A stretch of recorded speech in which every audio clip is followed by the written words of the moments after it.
KTS Von would be multiple times, including twice in the chest and once in the head. What authorities expected was a drive-by where they wanted to make sure he was dead. Von was indeed later pronounced at the scene. An LMB chopper would later be taken off the streets anyway, catching a case for a man who allegedly wouldn't share his blunt. Others have credited the so he probably did do that shit. If you caught a charge because a nigga wouldn't share his doink with you, then I ain't know you would have op, nigga. These exotic boys, smoke exotic ops. You ain't heard about murder boys, we got exotic glocks. Tied to pull up real fast, with a lot of shots. Bitch, I'm feeling just like Mac, I got a lot of guap. Like the likes of G Herbo and Lil Bibby, getting opportunities to make money and build careers in the music industry. The danger in Terrortown, the blocks where they came from, remained for their friends still in the streets. The violence would simply continue as their block and their gang begun to get more and more famous from drill music. The next person to lose their life in the ongoing conflict between NLMB and Black Mob would come on the 16th of October 2014. When a Black Mob affiliate by the name of T-Bone, real name Alexander D. Smith, was walking down the 7500 block of South Colfax Avenue, accompanied by a 14-year-old boy. He'd allegedly been caught by rivals from NLMB, being multiple times and at the scene. The young boy accompanying him also being grazed in the hip. Little is known about what happened after T-Bone was killed, but Shells would later rap about the situation, suggesting that niggas never did when they killed Bone. Niggas probably just shed a tear and went home. He was upset that T-Bone was never avenged. But as you know, No Limit have many ops in the city, and separate to their war with Black Mob, they were still waging a bitter war with Lakeside and the KTS crew. Their most feared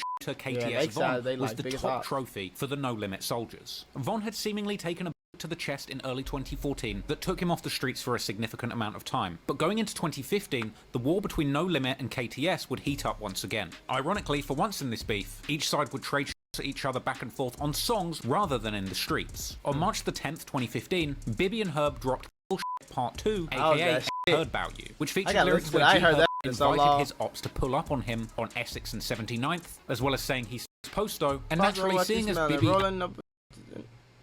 got my mama yelling. That's that shit, and Herb's careers had been taking off, with songs dissing ops. Naturally, once he'd recovered from his injuries, KTS Von would get back in the booth, recording some of the biggest songs of his career. On April the 10th, 2015, he drops the track Street Life, featuring a music video showing Von literally cooking on a house stove. Why would you do that? And you posted that? In a music video? Niggas just be slow, bro. And a chorus where Von says if he didn't for Posto, it wouldn't be right. He would rap that he got caught lacking when he got but that every shooter isn't a killer. He also says on the song that he's f***ing Kobe. And in a way, this song was a sad but Kobe is one of Herb homies. If y'all listen to G Herbo for real, I call him Lil Herb because I'm from the rack. I grew up off Herb, nigga, so I still call him Lil Herb. I still call him Lil Herb.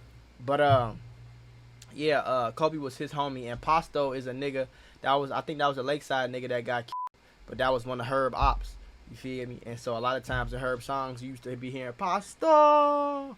They used to yell that loud as on the dead-end street life that KTS Von had been born into. It came with other lyrics warning the listener that falling in the street life will have you doing awful things, like killing a friend of 10 years, or dying broke, unable to fund the ongoing gang war. But it would be KTS Von's next song that would be the most famous of his career, and unfortunately, his last. On April the 29th, 2015, KTS Von releases the music video for the track To Survive. The music video would feature yet more offensive merch listing their so this is all pretty much these are pretty much Herb homies. So Bezo, Kobe, Vito, Pee Wee, Rock.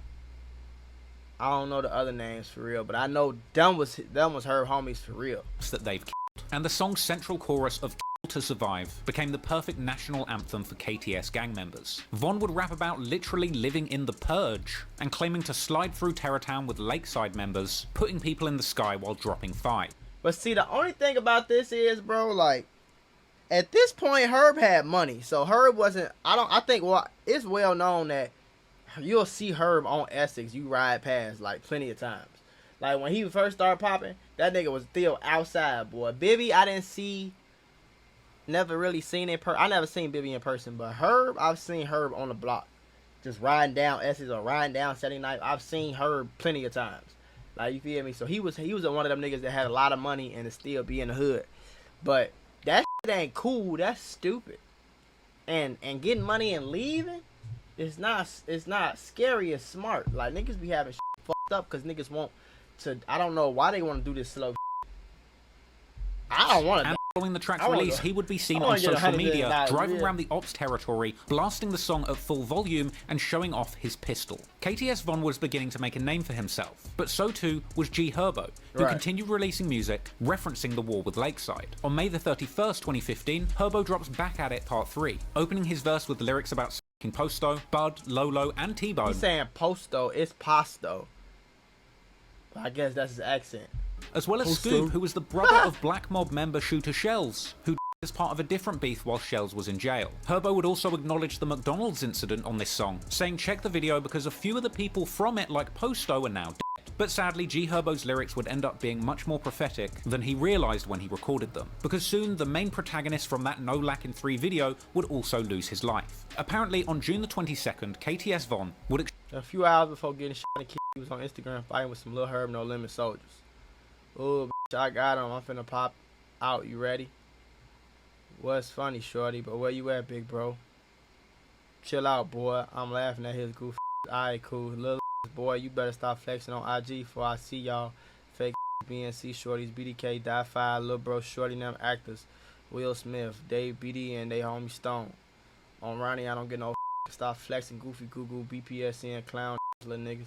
No bodies. Now get y'all lame off my page. Brian ain't gonna get you on. They wanna be BD Stone and NLMB. Stop it, cool.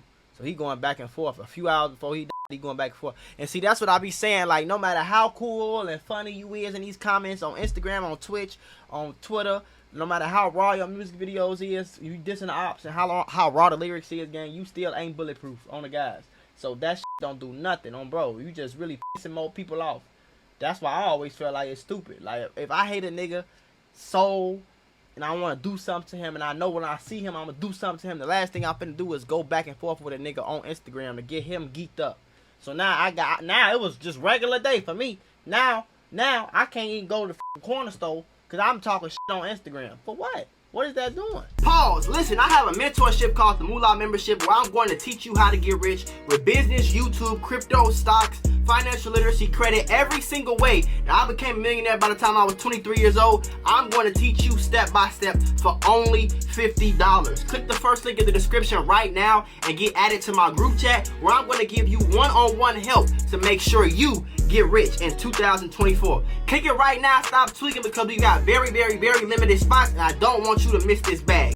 Exchanged threats back and forth with a No Limit member by the name of Chopper. And the day after this exchange, on June 23rd, 2015, KTS Von, real name Davon Davis, was standing outside an apartment on the 7500 block of Ellis Avenue. Apparently high on pills at the time, he was alone and drugged up, essentially vulnerable. He was a little bit, he wasn't really out over east no more. He was a little bit like out south, but he was still close. Like he on 75th, but he on what they say, Ellis. So Ellis kind of like not that far, but it's still like a ways away. It's like it's a good little minute away. Block of Ellis Avenue. Apparently high on pills at the time, he was alone and drugged up, essentially vulnerable to any of the many ops who would desperately want to pull up and catch him lacking. Around 2:05 p.m., a group of men passing by in an SUV allegedly spotted him slowing down and firing. KTS Von would be multiple times, including twice in the chest and once in the head. What authorities expected was a drive-by where they wanted to make sure he was dead. Von was indeed later pronounced at the scene, and weirdly it was also reported that shortly after the shooting, another mysterious SUV came down the block where the had been committed, rolling down the window with the occupant of the car asking the nearby crowd if somebody else got killed, with a woman apparently replying that it was a birthday party, whilst another man nearby would hold out his fingers mimicking a gun and saying boo. KTS Von's would go unsolved, and whilst Von's friends and family mourned the loss of the KTS general, Big Cutthroat the Smoker himself, many theories would follow as to who was responsible for the killing. Chopper from NLMB, who had gone back and forth with Von in the comments the day before his would post a video online, apparently right after the murder, rapping the lyrics about for Posto from Von's April song titled Street Life, changing the lyrics to say that he should have for Posto and now he's in the sky, and suggesting that all of their homies are now beating Von's ass. If he ain't Posto with one B right, he should have for Posto and kept his pipe. But now he up there for no beating his ass. Why your dumb ass? And a day after Von's Chopper would also tweet that the ops are lacking whilst they're lurking. Despite not being formally charged in the case, NLMB Chopper would later be taken off the streets anyway, catching a case for a man who allegedly wouldn't share his blunt. Others have credited the so he probably did do that shit. If you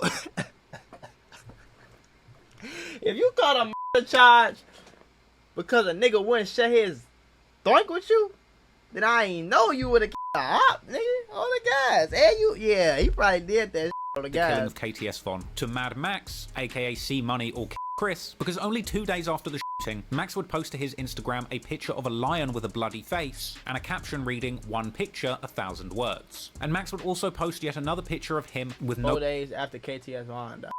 Splash Brother. Limit member Mally, along with the caption Splash Brothers. In response to this, KTS Von's brother KTS Dre would even jump in the comments asking Mad Max for his phone number, which he actually provided. Another detail that had people thinking Mad Max was responsible was the fact that soon after the hit, Mad Max would change his description on Instagram to call himself The Smoker, which had previously been KTS Von's nickname. Oh, it's little small shit that if you don't know what's going on, you won't peep that. This would catch on, and No Limit, Diesel, and 30 Clips would end up releasing a song called Don't Get Exposed, where they claim to have took the name The Smoker from Von. And in the music video for that track, No Limit members were seen doing KTS Von's signature pose of having one hand over his mouth and another hand doing a sign to his head. Ever since the of KTS Von, No Limit members would seemingly adopt this pose en masse as a regular sign of disrespect towards Lakeside. Basically, once KTS Von died, everybody in No Limit was rejoicing. Ramo from No Limit tweeted RIP Kobe days after the murder. Chopper would continue mocking Von on his own Instagram. Ramo would point out the day following the murder that most of the ops in the No Lack in Part 3 video are now dead. No Limit jocks celebrated with social media posts honoring Kobe and mocking. So did Von Kobe? Is that the you know what I'm saying? Is that the consensus on bro? See, one thing about it, I'm not from the east side. You feel me? So if you ask me a lot of about something that's a little more close to my crib, like, okay, like O Block is 10 minutes away. So I know about, you know what I'm saying? 600 is 10-15 minutes away from my crib. So I know a little something. STL, like all that little shit. Even like Dog Pound and shit. That shit ain't too far. But when you get to talk about over east and shit, like, I don't know, bro. But I know, like, the politics. Like, I know who into it with who, and I know what blocks they be on, but I don't know. I didn't never know niggas' names, and I never got into it because I was never from over east. Just like some beef out west. I don't know what the going on. I've been out west probably a handful of times in my life, and actually got out and stayed on the street. Like, I probably went to a party out west, some parties out east on Fonam, and that's about it on Fonam. Like, but I never really knew all this shit. Like, I know Kobe and shit from the songs, but I ain't know like Von, Kobe, and like all that. Von. Now, despite the mountain of examples suggesting No Limit were responsible for the of KTS Von, other theories have circulated painting a different picture. Some suspect that Von's may have actually been a rival from Sircon City, as only a few days after the killing of Von, a Sircon member by the name of Eric Turner was down, with one theory suggesting that the same man who killed Von might be the same person from Sircon City who would kill Von's father, Vincent Davis Sr., which took place around a year and a month after the killing of Von. While it hasn't definitively been proven who killed Von, it's clear that his passing was the best news No Limit could have hoped for. But it's believed that after the killing of Von, KTS and Lakeside were out for blood, with a particular focus on Mad Max. However, in this case, revenge would be out of reach. So let me see. I don't know how accurate this is. I could tell you about No Limit. I could tell you about where they at. Essex, Phillips, Yates. Yeah, Yates is kind of like, but yeah, they'll be on. You'll find some No Limit niggas on Yates. 76, 78, 75th is kind of like where it starts. I think this 75th right here. Yeah. So, yeah, and you can see like the lake right here. That's how you know it's the east side, because the lake is so close. And then Lakeside is what? So other side of Colfax is Lakeside. Okay then. So Lakeside a little bit more. What that is? Is that south? Were out for blood, with a particular focus on Mad Max. South. However, in this case, revenge would be out of reach, because sometime after Von's death, His brother Dre would end up being taken off the streets as a that result was of the his brother? charge, leaving some of the No Limit members free to focus on the numerous beasts in the streets, now that two of their biggest rivals from Lakeside were no longer active. They look alike. With one particular member of No Limit choosing instead to take things further with music, and finally distance themselves from this dangerous street activity. Yeah, I'm glad. I'm This glad video Herb. I'm contains the- glad Herb did what you call it, cause all I know one thing, boy, the East Side is cracking on the guys, boy. That's why I ain't out west cracking too. You know what I'm saying? But I ain't never go on the East Side, cause the East Side is where a lot of crazy niggas from over there. You know what I'm saying? It's a lot of crazy shit going on over there. And when you turn off Stony Island, shorty, on 79th Street, right where that White Castle at, you turn left right there. You come in, you going south, and you turn left, and you get on the East Side. It look like a whole nother, like, it look like Chicago still, but it look like some whole other shit. Like, I don't know how to explain it, but like that shit ain't right for them. But I never knew like the whole politics behind out over east and